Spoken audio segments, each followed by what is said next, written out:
Перед нами неподвижно лежащий, похожий на благообразного индуса человек. Посмотрите внимательно, кажется, он спит. И оказывается, уже давно. Любопытные видеокадры. Несколько лет назад из соцсетей мы узнали, что весной 2008 года где-то, кажется, в Иране был обнаружен саркофаг с телом мужчины, совершенно нетронутого тлением. Он словно вчера заснул. Но когда на самом деле? Кто-то утверждает, что спящий современник Рюрика, а кто-то вообще дал ему отроду несколько тысяч лет. Таково начало моей новой книги. Она называется «Стук истуканов».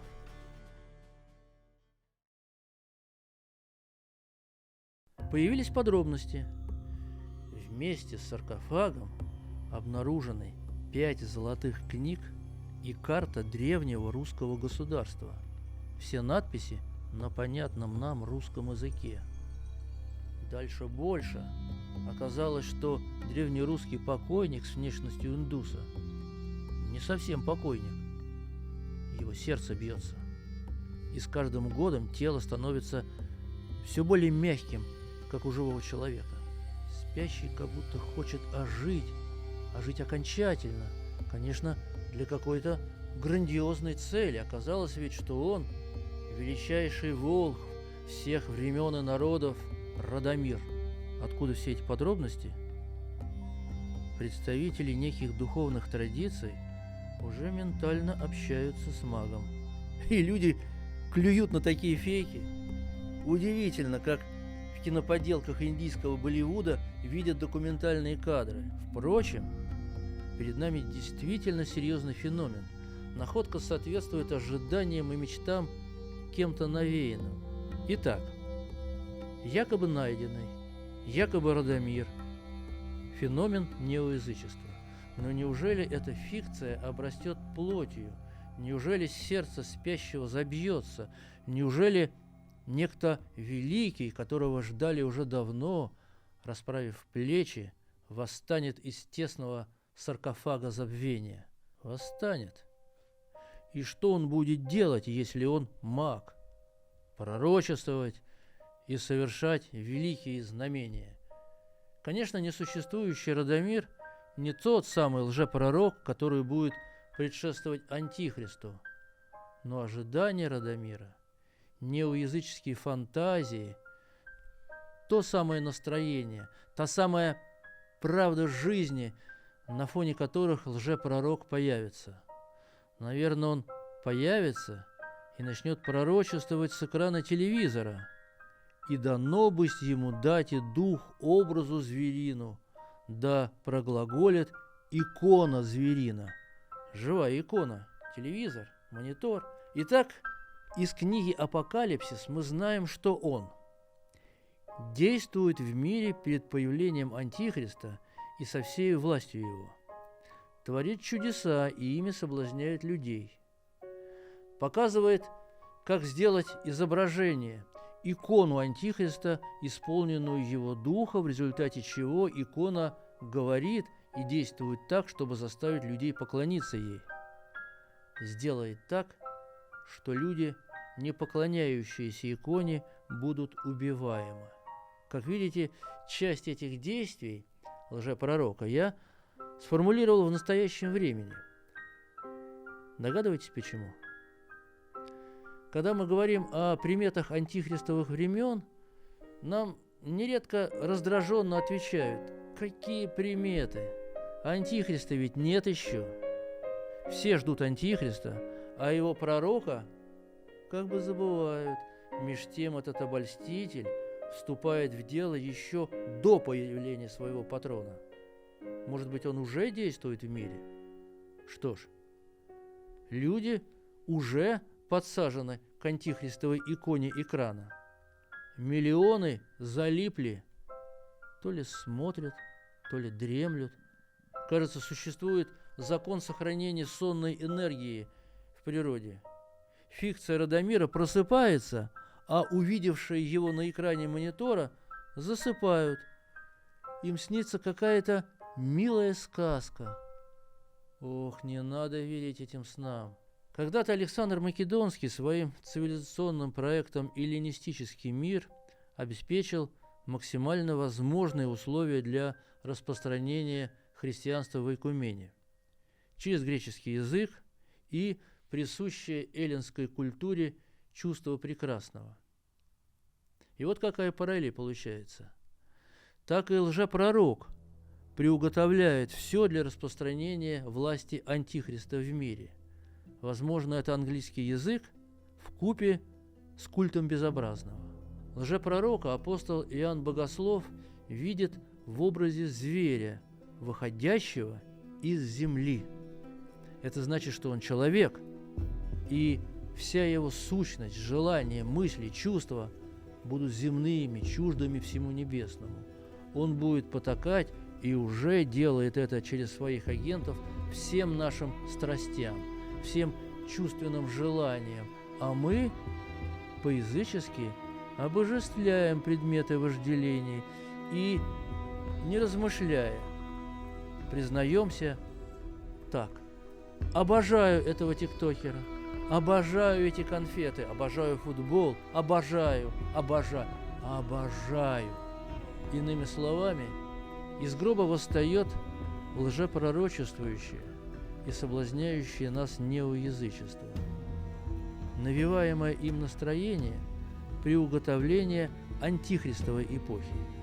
Итак, лжепророк – соблазн лукавого неоязычества, антихрист – явление последующего за ним и откровенного, и глобального сатанизма. Вот актуальный пример. Газета «Вашингтон-Пост» цитирует одного рвущегося на Украину нациста, известного под псевдонимом «Словак». Он хочет, цитирую, ускорить всемирный цивилизационный коллапс, а затем построить фашистские этногосударства на пепле. По его словам, эта война, на Украине имеется в виду, сожжет физическую и моральную слабость нашего народа, чтобы сильная нация могла восстать из пепла. И далее он говорит так: наша работа заключается в следующем: гарантировать, чтобы условия оставались ужасными в течение достаточно долгого времени, чтобы эта трансформация произошла.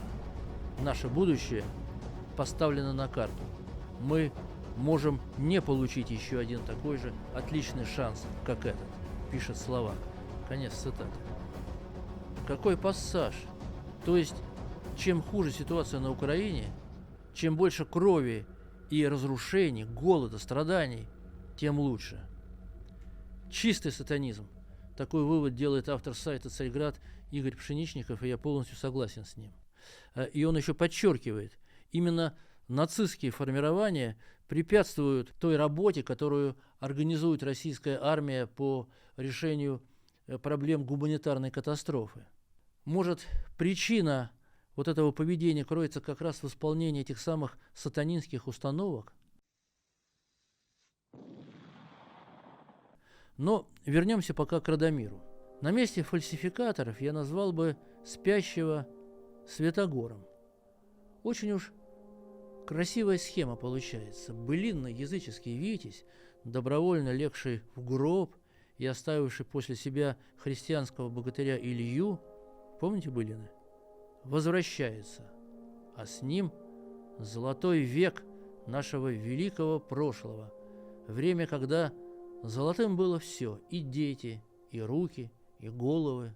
В населенном фантомасами фантомире царят такие фантазии, что чудеса пушкинского лукоморья блекнут.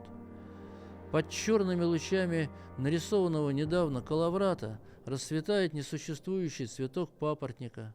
Здесь тупо с бабой Ягой, то есть, простите, здесь Велес, отбросив стебли ржи, управляет звездолетом. Здесь птица Сирен записала такие хиты, что просто умереть не встать. Здесь потомки русских православных христиан оборачиваются харийцами, дарийцами, святорусами, рассенами, славяно-ариями. Следы этих невиданных зверей, кажется, видели где-то в Битцевском лесу. А знаете, как зародился этот выдуманный мир? Он возник из взрыва эмоций, главным из которых была глядящая на соседей зависть. В XVIII веке, когда российские историки, литераторы почувствовали себя равноправными участниками европейского бытия, им захотелось переписать историю России по западному образцу.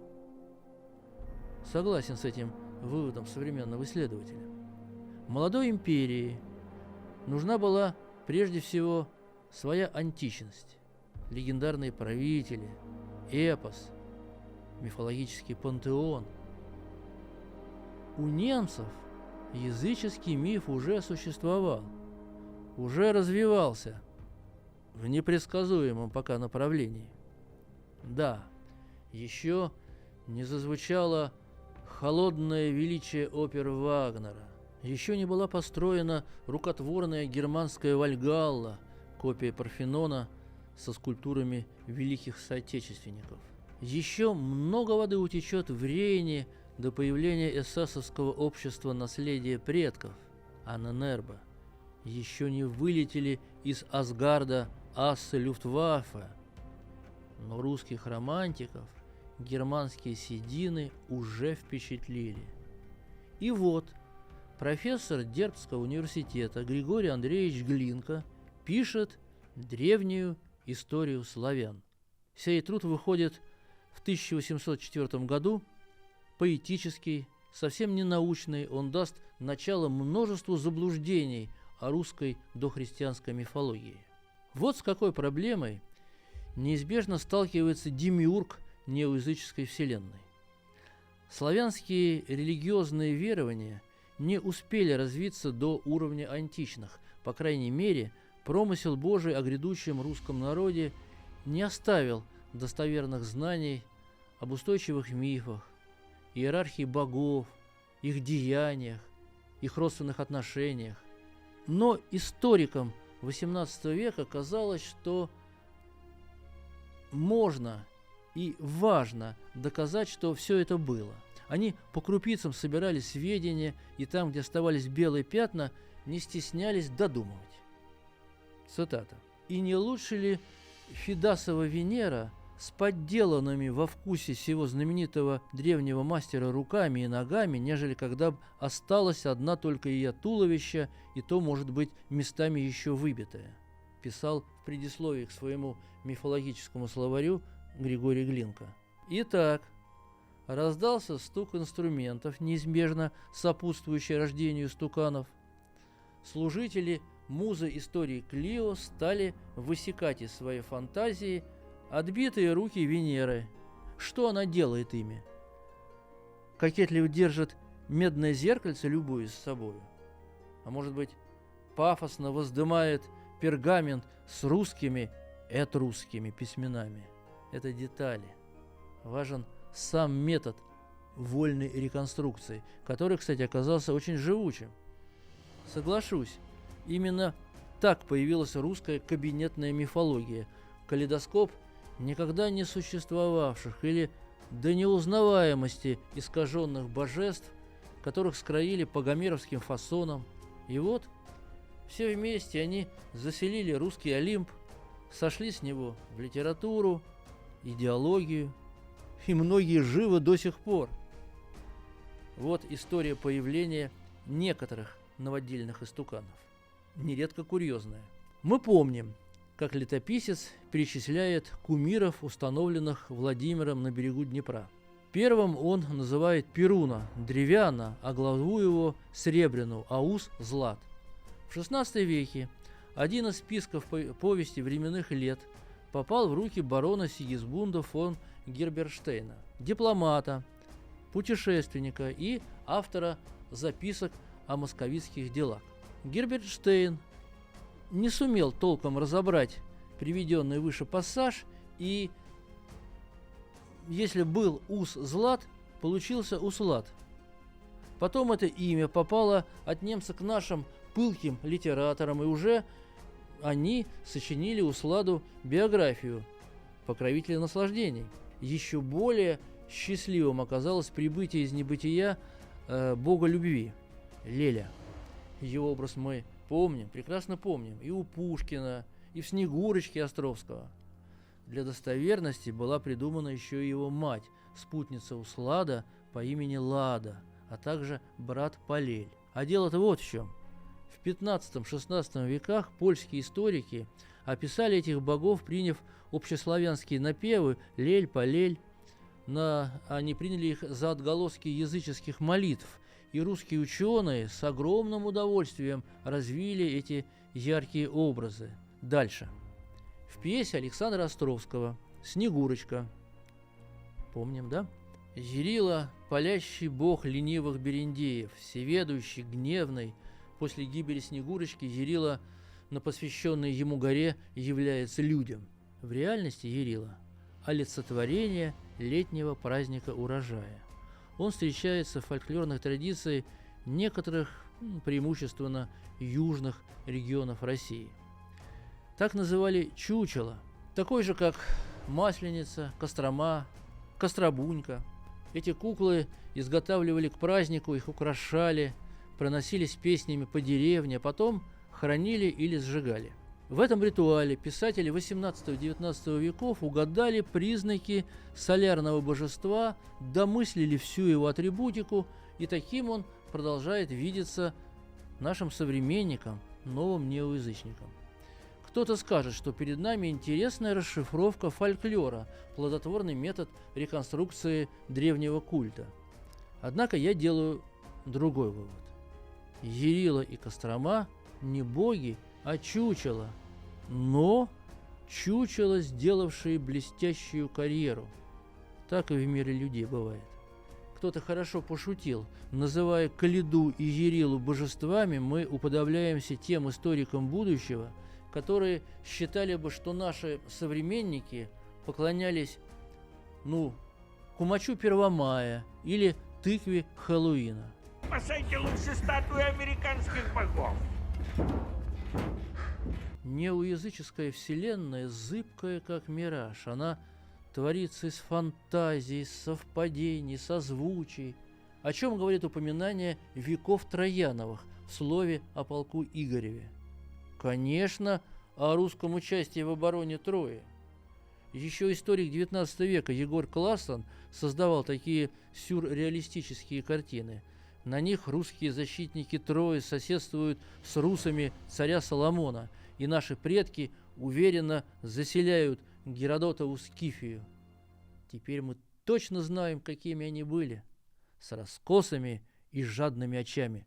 Так Блок написал. Для создания фантомира годятся некоторые маленькие хитрости. Можно состарить бумагу, подкоптив ее на дымоходе, сделать искусственную патину, окислить до зеленого цвета медь новодельного артефакта. Можно, наконец, просто нарисовать на бумаге знаки с якобы существовавших деревянных дощечек. Я о Велесовой книге. Уверяю вас, все это не просто забавные глупости. Фантазия – это место, где нет Бога. Значит, в этом пространстве прячется отец лжи и человек-убийца от века. Так что не удивляйтесь жутким историческим последствиям псевдоисторических построений. Из этих милых глупостей творится новая, фантастическая, опасная, как теперь говорят, постхристианская вселенная. Об этом разговор впереди. А теперь, пользуясь случаем, хочу напомнить вам о выходе своей новой книги. Как раз фрагменты из нее мы сегодня и озвучивали. Книга называется «Стук истуканов». Ее можно заказать по телефону, по электронной почте, заказ по самовывозу в Москве и отправки Почтой России. Ну и надеюсь, что состоится запланированная в начале июня выставка в Санкт-Петербурге с 1 по 6 июня, где будет представлена эта новинка. Кроме того, следите за объявлениями в нашей группе ВКонтакте, в Ютубе, где мы выкладываем наши ролики «Черного ящика», в «Бастионе». Дело в том, что скоро состоится московская презентация «Стука и стуканов». Пока не знаем где, в какое время. Следите за этой информацией. Ну и кроме того, еще до Санкт-Петербурга эта книга поедет в те выставки, которые состоятся в апреле-мае нынешнего года. С Богом, как уже было сказано, продолжение следует.